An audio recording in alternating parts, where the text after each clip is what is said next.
So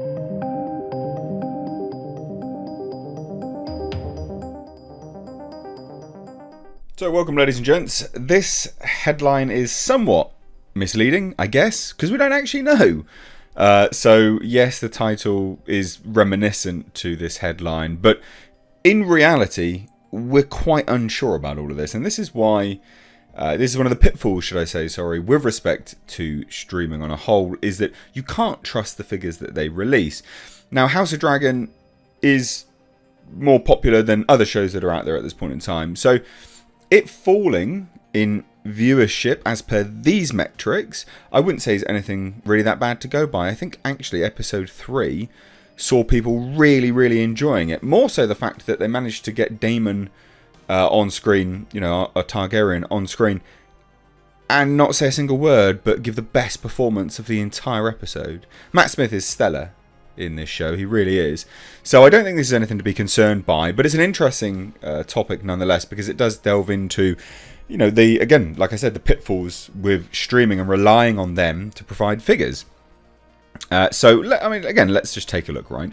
HBO's Game of Thrones prequel series House of the Dragon saw its viewership numbers plummet significantly following the release of the show's 3rd episode. Now again, like I say, take this with a pinch of salt. So TV series finale, okay? It reports data from the Nielsen company, so an independent source. And this is why I say, like, streaming, all of the independent sources that they don't actually have the metrics to go by. They only have certain metrics to go by. The ones which do have the metrics to go by are the streamers themselves, and they have a vested interest in not revealing or tweaking or whatever, because they actually want, of course, to inflate. They'd ideally like the show to be hugely popular, so they don't have to inflate the numbers, but sometimes they probably would as well. And they're not independently verified. It's not like the box office that's tracked and, you know, literal receipts for it. You can't actually tell what is completely legit in this. But anyway, the Nielsen company reports that House of the Dragon's episode 3 viewership fell by nearly 23% from the show's 2nd episode, which is currently the highest viewed episode of the series. Now that's what they're saying by their own metric. Okay, so the 3rd episode's viewership came in at 1.75 million. That's down from 2.264 million from episode 2 and 2.17 million from the series premiere. Now again, remember, those metrics don't even line up with what we know via HBO, or at least what HBO has released. So these independent metrics, and when you're talking about metrics, this is one of the pitfalls.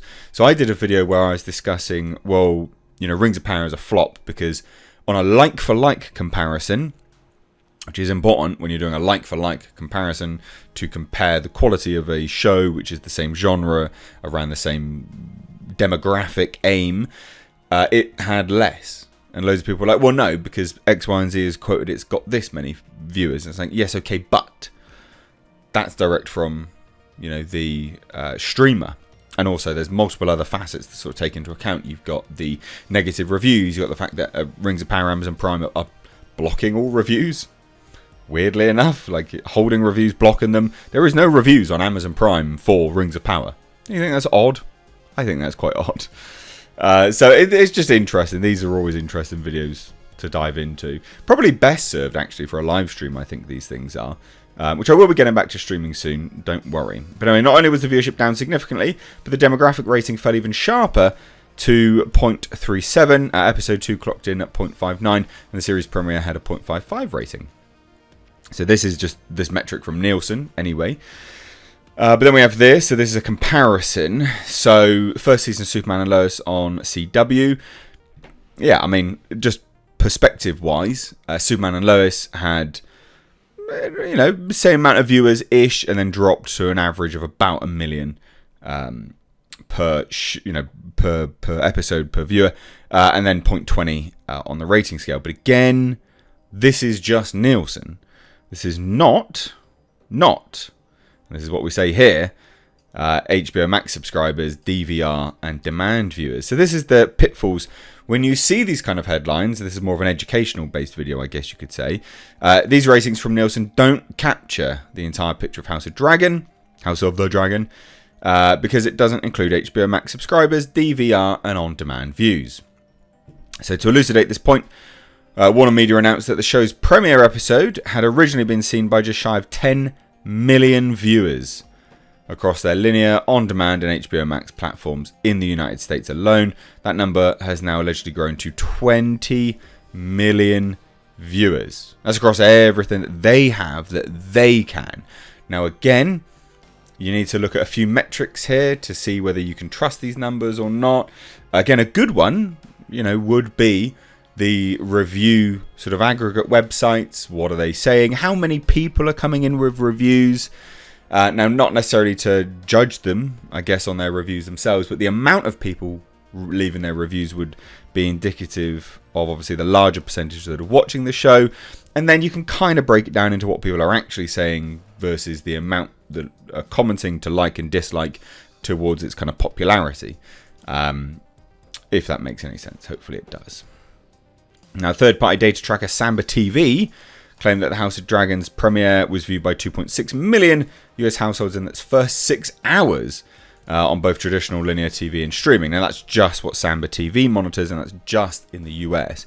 But that's the first 6 hours. That's bloody good going. 2.6 million households in its first 6 hours. That is insane.